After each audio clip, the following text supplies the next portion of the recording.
नमस्कार महाराष्ट्र, मी निकिता पाटील आणि आपण पाहताय TV9 मराठी। या बुलेटिनच्या सुरुवातीलाच आपण दिवसभरात आतापर्यंत घडलेल्या महत्त्वाच्या 50 घडामोडींचा सुपरफास्ट आढावा आधी घेऊयात।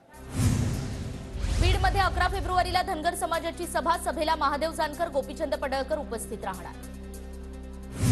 नवी मुंबईच्या APMC बाजारातील फळ व्यापाऱ्यांचा धडक मोर्चा, कोल्ड स्टोरेज चालकांनी साठवणूक केलेल्या मालाविरोधात हा मोर्चा। अहमदनगरमधील श्रीरामपूरला स्वतंत्र जिल्हा करण्याची मागणी, श्रीरामपूरमध्ये या मागणीसाठी नागरिकांचा भव्य मोर्चा। नांदेडच्या बिलोलीमधील लोहगावातील महादेव मंदिरात अतिक्रमण, हे अतिक्रमण काढण्याच्या मागणीसाठी गावकऱ्यांची निदर्शने। खासगी विद्यापीठात ओबीसी, एससी आणि एसटी विद्यार्थ्यांना स्कॉलरशिप, फ्रीशिप न देण्याबाबतचा GR शासनाकडून प्रकाशित, हा GR मागे घेण्याची मागणी। नांदेडच्या हदगावमध्ये पीक विम्यासाठी शेतकऱ्यांनी काढली जिवंत अंत्ययात्रा, पीक विमा देण्यासाठी टाळाटाळ होत असल्याचा आरोप। धाराशिव शहरातील शेकडो तरुण मुंबईकडे रवाना, छत्रपती शिवाजी महाराजांच्या पुतळ्याला पुष्पहार अर्पण करत तरुण मोर्चात सहभागी। आणि नंदुरबारमधून सुद्धा मराठा समाजाचा मोर्चा मुंबईच्या दिशेने रवाना, मोठ्या संख्येने मराठा समाज मोर्चात दाखल, तरुणांमध्ये प्रचंड उत्साह। परभणीच्या गंगाखेडमधून 100 वाहनं घेऊन मराठा बांधव मुंबईकडे रवाना, बीडमध्ये जरांगेंच्या मोर्चात आंदोलक सहभागी होणार। गडचिरोलीमध्ये काँग्रेसची नागपूर विभागीय जिल्हानिहाय आढावा बैठक, रमेश चन्नीथला, नाना पटोले, अशोक चव्हाण आणि पृथ्वीराज चव्हाण यांचीही उपस्थिती। रत्नागिरीमध्ये ठाकरे गटाच्या युवा सेनेचे जिल्हाप्रमुख अजिंक्य मोरे यांच्यावर गुन्हा दाखल, साळवींवर ACB कारवाई सुरू असताना प्रक्षोभक वक्तव्य केल्याचा आरोप, ठाकरेंनी अजिंक्य मोरेंना फोन केल्याची माहिती।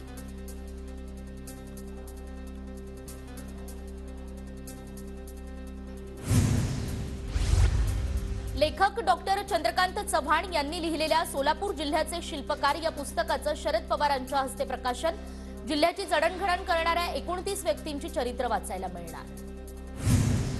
सोलापुरात शरद पवार गटाच्या वतीने महिला मेळाव्याचं आयोजन, महिला मेळाव्याला शरद पवारांनी केलं संबोधन। नंदुरबार जिल्ह्यातील पाणी टंचाई संदर्भात मंत्री विजयकुमार गावित यांच्याकडून आढावा, प्रशासनाला योग्य उपाययोजना करण्याचे आदेश। साताऱ्याच्या कराडमध्ये शेतकऱ्यांना 2 लाखांचं कर्ज देऊन ई-करार नोंदवताना सातबारावर 50 ते 70 लाखांचा बेकायदा बोजा नोंद करत असल्याचे समोर, बळीराजा शेतकरी संघटनेकडून आंदोलनाचा इशारा। नाशिकच्या येवला कृषी उत्पन्न बाजार समितीमध्ये कांद्याला सरासरी 1300 रुपये बाजारभाव, कमी दर मिळाल्यानं कांदा उत्पादकांच्या चिंतेत आणखी वाढ। सोलापुरातील उजनी धरण रविवारी मृत साठ्यात जाणार, 10 वर्षात तिसऱ्यांदा धरण मृत साठ्यात, काही भागात पाणी टंचाईचीही शक्यता। टोमॅटोच्या झाडाला लागले बटाटे, बारामती कृषी विज्ञान केंद्रामध्ये आधुनिक शेती तंत्रज्ञानाने विकसित केलं टोमॅटोचं पीक, शेतकऱ्यांचा दुहेरी फायदा होणार। नाशिक विभागात 96 मंडळांना दुष्काळाच्या झळा, 4 जिल्ह्यातील 2,64,000 नागरिकांना 148 टँकरद्वारे पाणी पुरवठा। साताऱ्यातील येवतेश्वर घाटात भरधाव स्कॉर्पिओ गाडीचा भीषण अपघात, अपघाताचा थरार सीसीटीव्ही कॅमेऱ्यात कैद।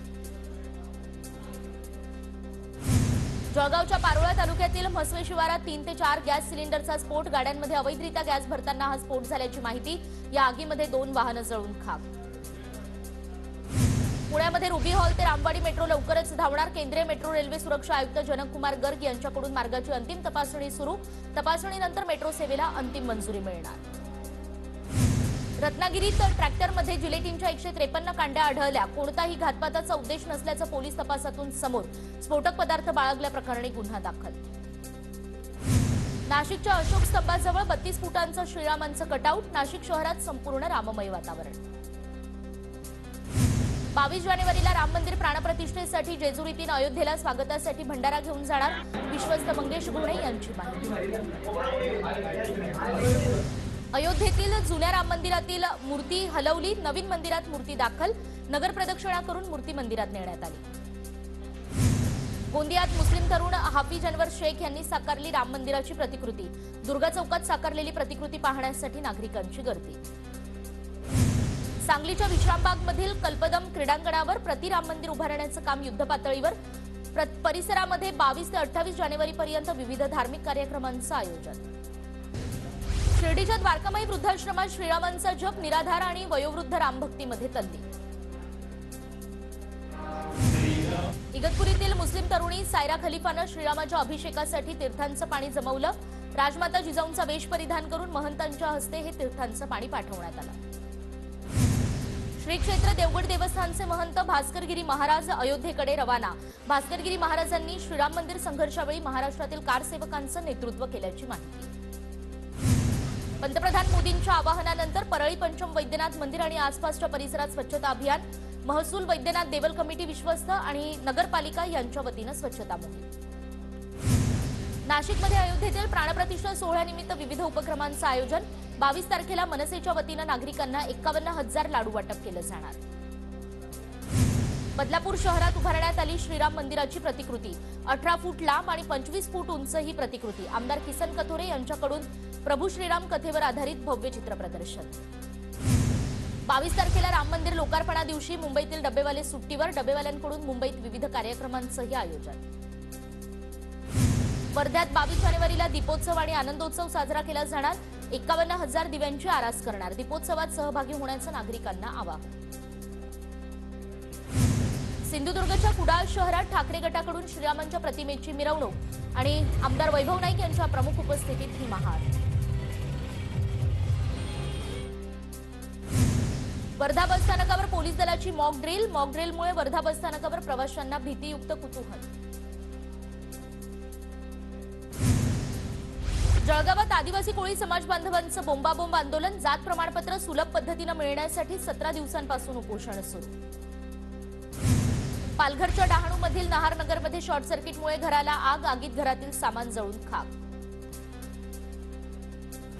यवतमाळमध्ये विवेकानंद विद्यालयातील विद्यार्थ्यांनी साकारली श्रीराम अक्षरं। अयोध्येतील श्रीराम प्राणप्रतिष्ठा सोहळ्याच्या पार्श्वभूमीवर विद्यालयातील हा अनोखा उपक्रम।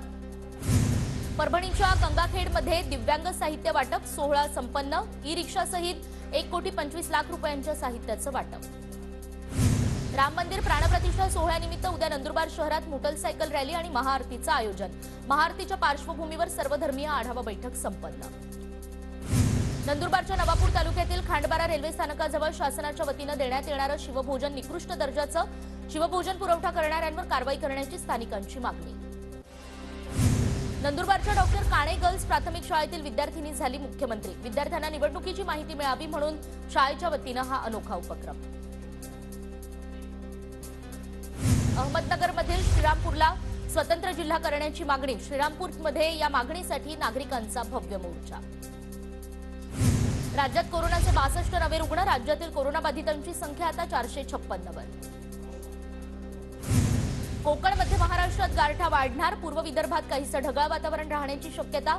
हवामान विभागाची माहिती। उत्तर महाराष्ट्रात तापमान 11 अंश सेल्सिअसवर।